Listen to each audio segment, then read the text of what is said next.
Mas eu quero dar um passo um pouco atrás e conversar com vocês sobre o que é escatologia, né? O que é esse processo de estudo das últimas coisas. Escatologia é um termo usado na teologia para a gente estudar, né, esses eventos. E nós temos várias escatologias no mundo. Nós não temos só a escatologia ou estudo dos fins dos tempos da perspectiva cristã. No nosso caso é com João, né, lá na ilha de Patmos, mas nós temos outras também. Nós temos, quem gosta de jogo, vai saber que Ragnarok, que é a escatologia nórdica, né? Ou quem também consome Netflix, vai perceber também uma série onde a gente vê guerras de titãs, de deuses, e aquela é uma visão, uma perspectiva escatológica do fim dos tempos. Mas nós também temos uma escatologia tecnológica. Quem aqui não conhece os Jacksons? Né? Um desenho, ou Kilma, tá velhinho, hein? Levantou o braço assim, né? Qualquer um que levanta o braço para assistir os Jacksons, para saber o que é os Jacksons, né? Então, os Jacksons também é uma perspectiva escatológica do futuro, escatológica do fim dos tempos na perspectiva tecnológica, né? Mas, por que eu estou falando isso?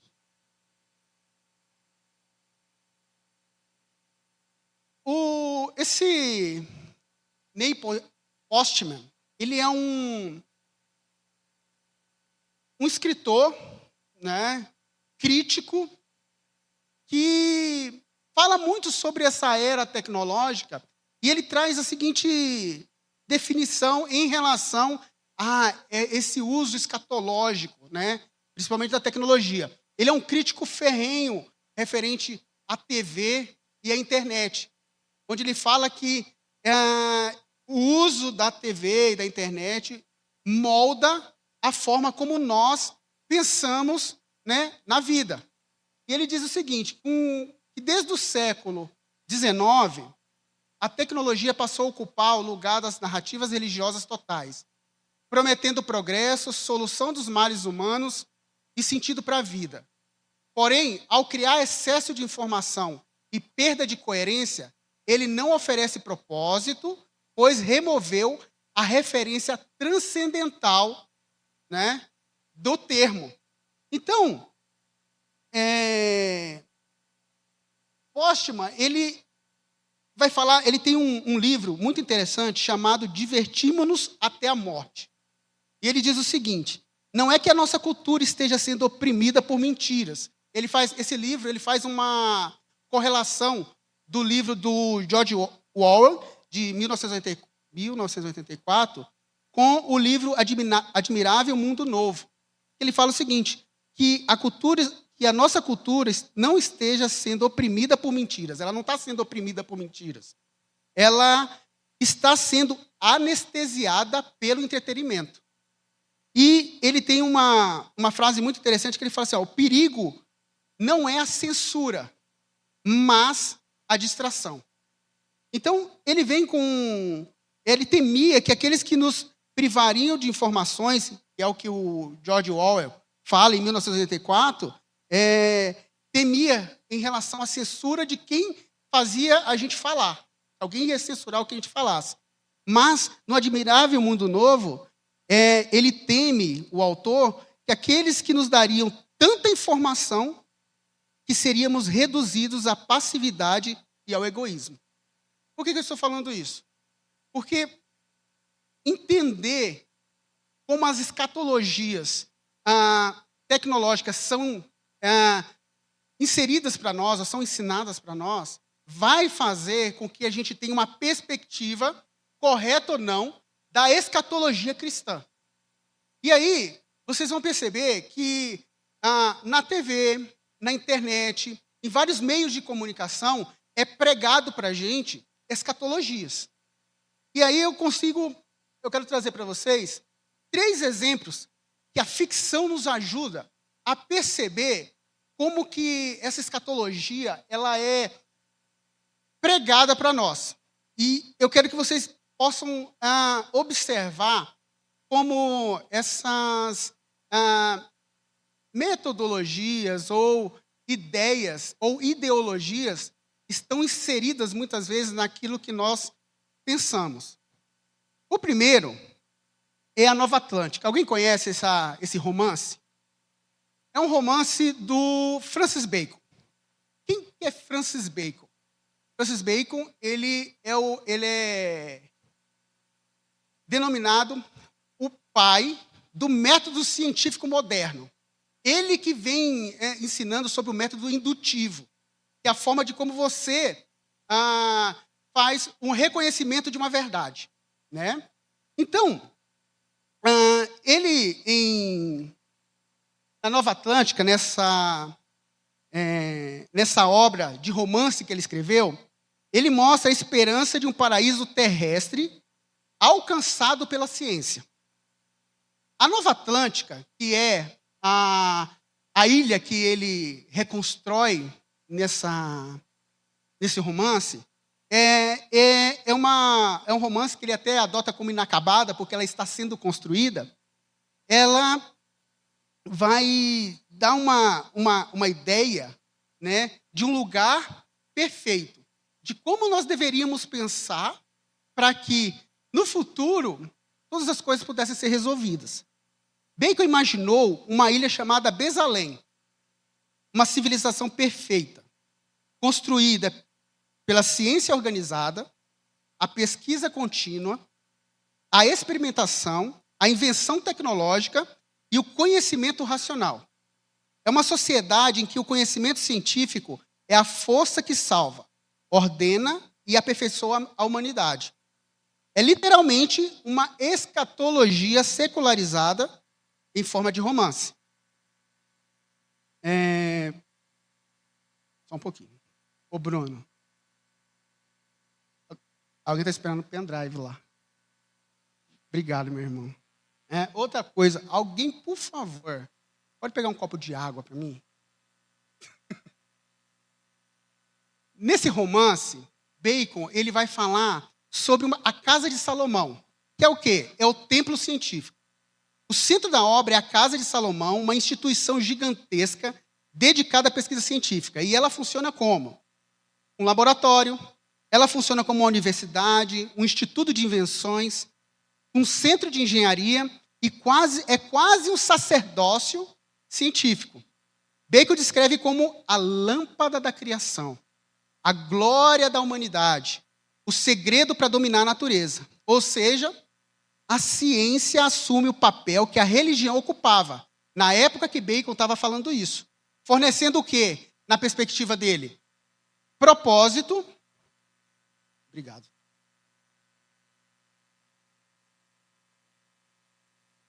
Propósito, verdade, salvação, explicação do mundo e esperança para o futuro. Tudo isso em torno da ciência.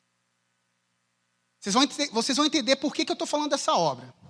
Uma das coisas que ele mais enfatizava é que o conhecimento é poder. Nada de novo, né? A obra coloca em forma literária essa frase que ele disse. Mas a Nova Atlântida significava mais do que poder técnico. Ela significava poder de redenção. Vencer doenças, controlar a natureza, eliminar o sofrimento, modelar a sociedade ideal, aprimorar moralmente o ser humano. É o nascimento da crença moderna de que, se evoluirmos cientificamente, consertaremos tudo que está errado com o mundo. Essa lógica, ela será repetida depois, sabe por quem? Pelos iluministas, os positivistas, os marxistas, os transhumanistas e os tecnólogos contemporâneos. Então, um romance de um filósofo que propôs um método científico influenciou muitas das ideologias que hoje nós temos, através de uma ficção.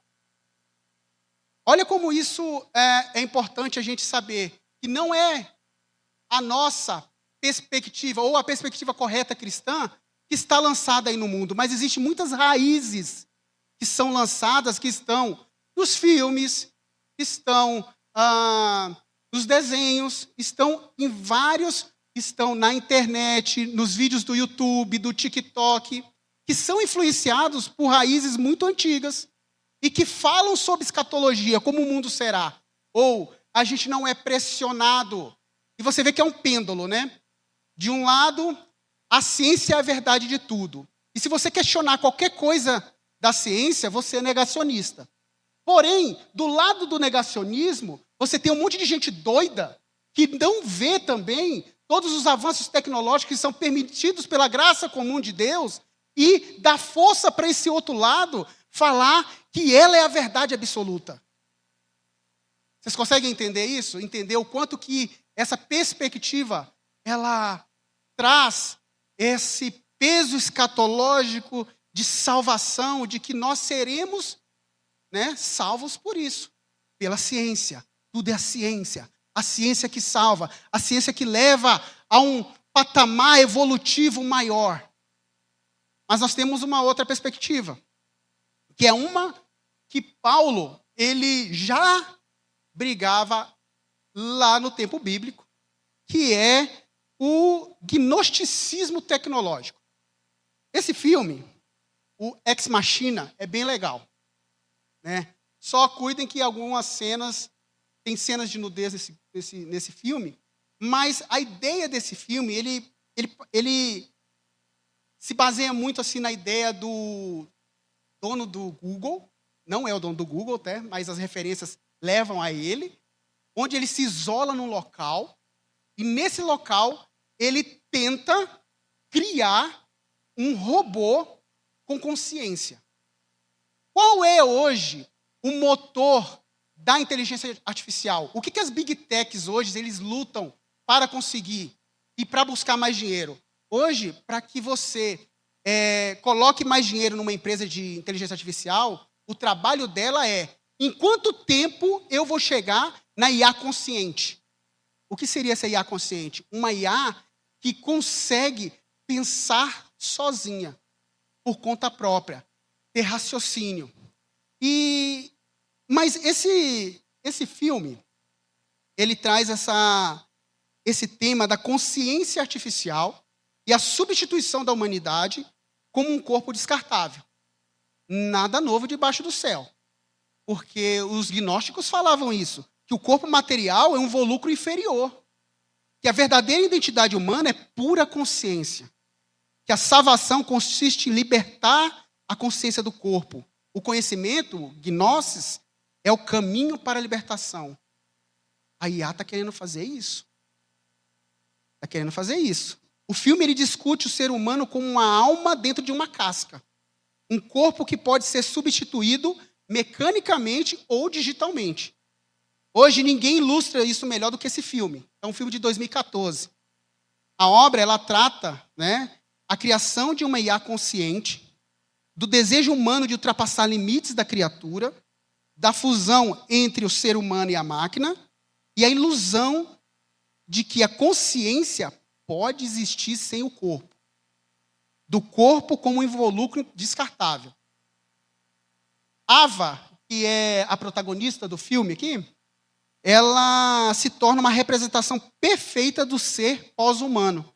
Uma consciência sem moral, sem alma, sem transcendência, mas com um poder crescente. No final ela foge, ela mata o seu criador e foge. Spoiler.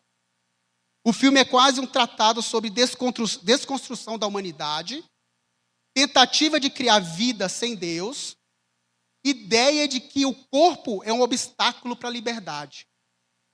As vantagens tecnológicas de uma IA consciente hoje para as big techs são algumas. Aprendizagem autônoma muito superior do que a gente tem hoje, capacidade de entender contexto humano profundo, criatividade genuína.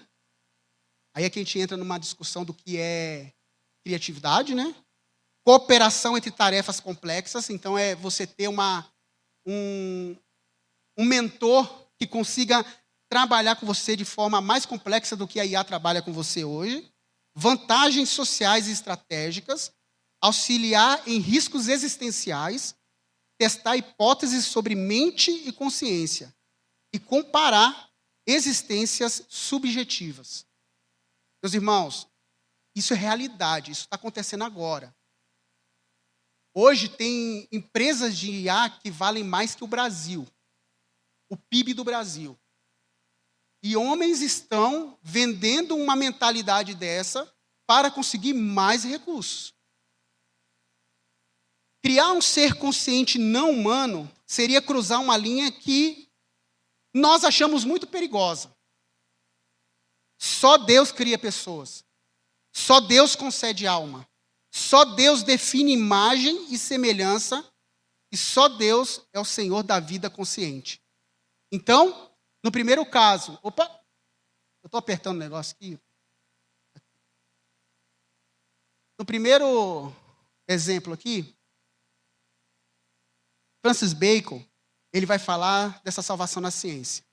O segundo exemplo, que é uma história distópica, ela vai falar sobre essa mudança transhumanista do corpo, porque o que vale é a consciência, é o que está na cabeça. Percebam isso, que no final nós vamos fazer esse contraste com a perspectiva cristã. E o terceiro é um filme que já fez muito sucesso, que é o Duna. Duna nada mais é do que uma obra fictícia que diz como o mundo ficaria depois de um boom tecnológico. E é interessante que a Duna é o melhor que representa esse modo profundo de que a tecnologia pode destruir a humanidade, que é um outro lado que pode ser pensado. Herbert, que foi o criador de Duna, imaginava um futuro tão distante, há mais de 20 mil anos, né, à frente, que a própria civilização já vive depois de uma catástrofe tecnológica definitiva. É legal que, na história de Duna, você tem a jihad butleriana. É uma guerra santa contra as máquinas pensantes. Isto é, computadores avançados, IA, automações inteligentes, que quase levaram os seres humanos à escravidão e à extinção. Aos leitores de Duna aqui, se eu falar alguma besteira, me corrijam. Depois dessa destruição surge uma nova lei universal. Não farás máquina alguma à semelhança da mente humana. É praticamente um mandamento religioso. Por que a sociedade rejeitou a tecnologia em Duna? O universo de Duna, ela acreditava que a tecnologia pensante se tornou autônoma. As máquinas assumiram funções centrais na sociedade. A humanidade perdeu o controle do próprio destino. A dependência tecnológica abriu portas para opressão e colapso. E o ser humano se tornou fraco, acomodado e incapaz. Herbert não dá todos os detalhes no primeiro livro, mas a tradição da saga afirma que a IA assumiu o controle da humanidade e restaurar a liberdade exigiu guerra e purificação total. É a inversão completa da promessa moderna do progresso. Então, nos dois primeiros nós estamos falando de progresso, e aqui em Duna, ele diz que onde a tecnologia prometia prosperidade, trouxe escravidão. Onde prometia controle, trouxe dependência. Onde prometia aperfeiçoamento, trouxe destruição. Após essa jihad luteriana, toda civilização vive sob proibição legal, proibição moral e proibição religiosa de criar qualquer coisa que se assemelhe à mente artificial. Assim, Duna é esse grande exemplo de escatologia negativa. O futuro é dominado pela restrição tecnológica como forma de sobrevivência. O medo do futuro molda a ordem social. Então, vocês vão ter pessoas aqui, a gente falou na EBD passada sobre a moralidade da tecnologia, onde a moral ela não está inerente à tecnologia, mas em quem a cria ou em quem a usa. Mas nós temos ficções, tanto utópicas, quanto distópicas, quanto restritivas, que falam ao meu e ao seu coração, o tempo todo sendo bombardeado. Um dos grandes pensadores sobre tecnologia é o Eggman Schurman. Um dos livros que é baseado, essa EBD que eu estou dando, né, é esse livro, Fé, Esperança e Tecnologia. Ele é um filósofo, engenheiro holandês, cristão, reformado, e ele fala que existe duas correntes seculares de futurologia, onde várias dessas histórias ou narrativas, elas estão englobadas. A primeira é a futurologia evolucionária. Essa corrente parte da seguinte premissa: já que a evolução natural é lenta e imperfeita, o ser humano deve assumir o controle da própria evolução. Ela é otimista, progressista e profundamente confiante na tecnologia. Acredita que podemos aperfeiçoar o corpo, estender a vida, aumentar a inteligência, eliminar doenças, erradicar fragilidades, melhorar a moralidade humana e aperfeiçoar a sociedade. E isso por meio da engenharia genética, da biotecnologia, da neurotecnologia, da IA aplicada à educação e comportamento, ao controle social científico e à eugenia positiva. Diferente do nazismo, mas com melhoramentos. É o fundamento do transhumanismo. Essa visão de futuro é um futuro planejado, técnico e extremamente otimista. A tecnologia corrigirá tudo que está errado. A humanidade alcançará um novo patamar. A sociedade será totalmente racional e eficiente. O futuro será previsível e controlável. Aqueles dois exemplos de ficção que a gente viu aqui. Tanto da Nova Atlântida, quanto do Ex Machina. E qual que é o ponto de Schurman aqui? É que isso nada mais é que uma forma escatológica secular. Promete salvação, promete futuro glorioso, promete superhumanidade, promete vitória sobre as limitações da criação. Essa corrente se repete nessas duas ideias que a gente falou agora há pouco, e é o ideal iluminista. É uma tentativa de produzir um novo céu e uma nova terra sem Deus. Mas ele também vai falar de uma futurologia revolucionária, que é otimista também, mas racional e cientificista. Ela não é otimista. Ela é crítica, desconfiada e militante. Olha se vocês percebem alguma coisa do que acontece hoje. Ela rejeita a ideia dos tecnocratas, aqui as elites científicas, as corporações, os governos e as big techs. Elas definem o futuro. Para essa corrente, a tecnologia evolutiva, planejada de cima pelos aqueles que têm o domínio do conhecimento, só serve aos poderosos. Sabe quem que segue essa visão? Correntes marxistas, neomarxistas, cyberativistas, defensores de democracia radical, grupos anti-big tech, movimentos que denunciam vigilância e opressão tecnológica, e um local que a gente vê muito essa perspectiva de mundo é na série Black Mirror, que tem na Netflix. Você vai perceber muito isso. E o objetivo de usar a tecnologia dentro desse pensamento é derrubar estruturas opressoras, subverter o sistema, criar novas possibilidades de existência, escapar do controle institucional, redistribuir poder, definir identidades sociais.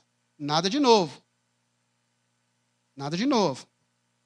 Aqui entra o hackativismo, criptomoedas, redes descentralizadas, inteligência artificial como ferramenta antiestatal, tecnologias do anonimato, cyberguerrilha, revolução cultural digital. Não estou falando, meus irmãos, que tudo que foi dito aqui é ruim por essência, tá? Eu estou falando que essas ferramentas são usadas para essa perspectiva. O futuro em que a velha ordem social ela é destruída. Hoje, muito pouco vocês... acredita-se que as nossas próximas guerras elas não vão ser guerras com seres humanos. Serão guerras tecnológicas, como já acontece hoje. Ou vocês não percebem envios, como a gente tem notícias não é homens que vão guerrear, mas drones, robôs. As instituições caem, o poder é distribuído ao povo, e a liberdade total é alcançada por meio da tecnologia libertadora. O ponto de Schurman aqui é que, mesmo oposicionista, essa visão também é escatológica, porque promete redenção, depois que tudo for tomado daqueles que têm o poder, libertação, porque o povo vai estar liberto, justiça, transformação total do mundo, nova humanidade após a destruição da ordem atual. É uma salvação via revolução tecnológica, não via Cristo. Uma frase que resume muito bem isso é que o futuro melhor surge pela destruição do sistema atual. E a tecnologia é a arma dessa libertação. Então, toda a mentalidade, Schurman vai falar que você tem esses dois lados, que toda a narrativa vai recair. Mas, meus irmãos, como nós vamos contrapor essas narrativas que são ditas diariamente para nós, estão inseridos dentro da nossa sociedade, inserido dentro das nossas conversas? Só tem uma forma: entendendo, os fundamentos transcendentais que faltam nessas tecnologias. Porque todas elas vão falar sobre ter isso, mas elas não têm. Mas como é que a gente consegue entender isso? A partir de 3 doutrinas da fé cristã: a ressurreição corporal, o juízo final e o novo céu e a nova terra. Vamos rebater uma coisa com a outra? Ressurreição corporal. O corpo tem valor, rejeição do gnosticismo e do transhumanismo. Por que isso falta na tecnologia? Porque nenhuma tecnologia pode desenvolver vida. Restaurar a incorruptibilidade ou vencer a morte não vai ser pela tecnologia. A tecnologia pode prolongar a existência, mas ela não pode ressuscitar. Onde é que nós fundamentamos isso? 1 Coríntios 15, 21, 22. Porque assim como a morte veio por um homem, também a ressurreição dos mortos veio por um homem. Romanos 8, 11. O Espírito vivificará e também o vosso corpo mortal. Sem ressurreição, meus irmãos, toda proposta tecnológica de salvação, transhumanismo, saúde perfeita, imortalidade digital, é apenas uma extensão do estado caído, não uma redenção dele, porque ele ainda está aqui no mundo. Juízo final. Deus trará uma justiça perfeita, não tecnológica, política ou de revolução. Sabe por que a tecnologia não tem isso? Porque nenhuma tecnologia ela pode julgar o coração humano. Nem a IA que você usa diariamente. Eliminar o mal moral. Purificar intenções. Produzir justiça perfeita. Algoritmos, eles punem comportamentos, mas não regeneram a vontade. Engenharia social modifica estruturas, mas não muda corações. Hebreus 9, 27 vai dizer: aos homens está ordenado morrer uma só vez, vindo depois disso o juízo. Atos 17, 31, Deus estabeleceu um dia em que julgará o mundo com justiça. Apocalipse 20, 12, os mortos foram julgados segundo as suas obras. Meus irmãos, sem juízo final, toda utopia tecnológica tenta criar sua própria justiça. Sempre parcial, falha e muitas vezes opressora. A salvação cristã, ela é dada à utopia. A salvação cristã ela é dada, ela é de graça. A utopia tecnológica, ela é imposta. E aí, nós temos o terceiro princípio: novos céus e nova terra. É a renovação da criação. Não destruição absoluta do que está aqui, mas nem a reinvenção tecnológica. E sabe por que isso falta na tecnologia? No pensamento cientificista? Porque a tecnologia opera neste século, ela não pode renovar a criação, ela não pode curar a natureza, ela não pode restaurar plenamente a relação Deus, homem, cosmos. Ela não pode vencer a corrupção universal, a entropia espiritual e física por causa do pecado. Ela não melhora o mundo, mas ela não recria o mundo. Ela melhora o mundo, mas a tecnologia melhora o mundo, mas não recria o mundo. Onde nós podemos ver isso?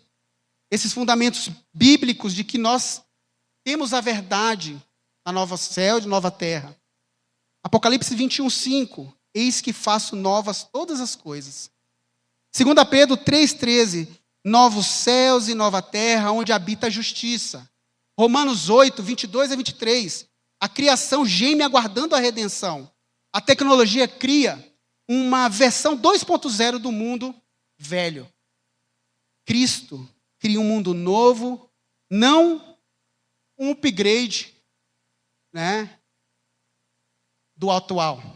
A tecnologia, quando tratada como narrativa escatológica, então a gente viu essa comparação de como nós somos expostos a essas escatologias, mas ela usurpa o lugar de Deus e promete salvação que não pode oferecer. A solução não é abandonar a tecnologia, como a gente falou em todas as EBDs, mas recuperar uma escatologia bíblica, colocando os avanços humanos em seu devido lugar, servindo o reino de Deus, não substituindo eles. Poderíamos falar sobre uma continuidade transformada e uma descontinuidade radical que vai acontecer na nova terra e novos céus. Separando isso, se nós estivermos olhando essa chave de nova criação, esse recomeço, ele não é um recomeço do zero. Mas é um mundo renovado, purificado. Se nós formos observar em Apocalipse 21:22, ele vai dizer que há uma cidade, que é uma tecnologia social. Há ruas são infraestrutura. Há portas de pérolas, pedras preciosas trabalhadas. É arte, artesanato, engenharia. Há reino organizado, luz, beleza, ordem. Ou seja, a consumação não é tecnológica no sentido moderno, mas não é antitecnológica. A Nova Jerusalém é uma cidade. Nós saímos de um jardim para uma cidade, uma evolução tecnológica. Resultado de uma cultura de trabalho humano, purificada e transfigurada por Deus.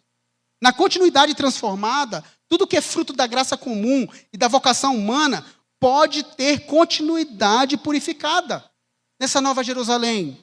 Criatividade. Existia criatividade antes do pecado. Teremos criatividade na Nova Jerusalém. Ordem, construção, comunicação, organização da vida. Mas lá na Nova Jerusalém será descontinuado de forma radical tudo que pertence ao pecado, tudo que tem exploração, idolatria, orgulho, violência, tudo isso será abolido. Aí você pode me perguntar, a tecnologia permanece? Não como circuitos na Nova Jerusalém, não como circuitos, chips, softwares, mas como a capacidade humana de criar, organizar e cultivar, restaurar sem pecado. A tecnologia moderna, ela será eternizada? Não. Não. O espírito do trabalho humano, sim, agora perfeito e voltado à glória de Deus. Nós iremos trabalhar no céu, meus irmãos, mas sem essas dores. Nós iremos criar. Nós iremos estar no céu. E você sabe o que é estar no céu? Estar no céu é onde Deus está. Ele virá. É maravilhoso nós lermos Apocalipse 21:22 e depois nós lermos Isaías e ver quão maravilhoso é essa vinda do Cristo aqui na terra restaurando. aquilo que traz choro, traz dor. Mas a mensagem da EBD é para que vocês se atentem que muitas conversas e muitas narrativas, elas são postas para mim e para você de forma a assumirmos brigas que não são nossas. Brigas que não são nossas. E eu termino. Falo isso novamente. O ano que vem será um inferno. Por quê? Tem muita tecnologia aí que vai ser usada para usurpar o seu tempo. Tem muita tecnologia aí que vai mentir, que vai mostrar algo que não é para vocês. Cuidem com isso. Voltem os seus olhos para as Escrituras. E eu termino, Romanos 12, 2. Não se amoldem ao padrão deste mundo, mas transformem-se pela renovação da sua mente, para que sejam capazes de experimentar e comprovar a boa, agradável e perfeita vontade de Deus. Amém? Eu quero pedir perdão, porque em todas as EBDs eu falei demais e não abri para tirar dúvidas, mas eu fico à vontade para qualquer um poder vir conversar comigo, como alguns irmãos já vieram, para tirar dúvidas sobre... Opa, deixa eu só colocar aqui, ó. Esses são os livros que eu me baseei nessas 4 EBDs. Né? Se vocês quiserem todas essas referências, foi colocado lá no grupo, né? Todas essas EBDs, né? Os slides, e eu espero que Deus possa ter me usado para falar a vocês como vocês precisam enxergar a tecnologia e como vocês precisam moldar a vida de vocês em meio a tudo isso que está aí, pregando para a gente e fazendo a gente ser moldado a esse mundo. Amém? Vamos orar? Deus, quero agradecer ao Senhor por essa BD. Eu peço em nome de Jesus que o Senhor fale ao coração dos meus irmãos e que tudo que tenha sido dito aqui, Pai, tenha sido para a glória do Senhor. Eu tenho certeza que muitas coisas faltaram para ser ditas, mas eu espero que os meus irmãos, eles se apaixonem pelo Senhor, por tudo que o Senhor fez, o Senhor faz, o Senhor vai fazer. O quanto é maravilhoso ver esses artefatos que existem, essas ferramentas que o Senhor permitiu criar, mas eu peço em nome de Jesus, levante homens e mulheres aqui, para serem transformadores de uma nova Jerusalém. Porque nós já, mas ainda não. Que o Senhor encha os meus irmãos e a mim do teu espírito, para que possamos moldar, Pai, aquilo que está nas nossas mãos. A internet, o YouTube, o Instagram, o TikTok, o carro, a casa, tudo, Pai. Que onde colocarmos a mão, a tua presença possa ser percebida. E que isso favoreça para a glória do Senhor, para o avanço do teu evangelho. Nos abençoa no nosso culto agora há pouco, que será daqui a pouco. Abençoe pessoas que irão chegar aqui, que elas possam receber, Pai, a tua palavra e transformar os seus corações. Em nome de Jesus. Amém. Amém, meus irmãos. Obrigado. Até daqui a pouco.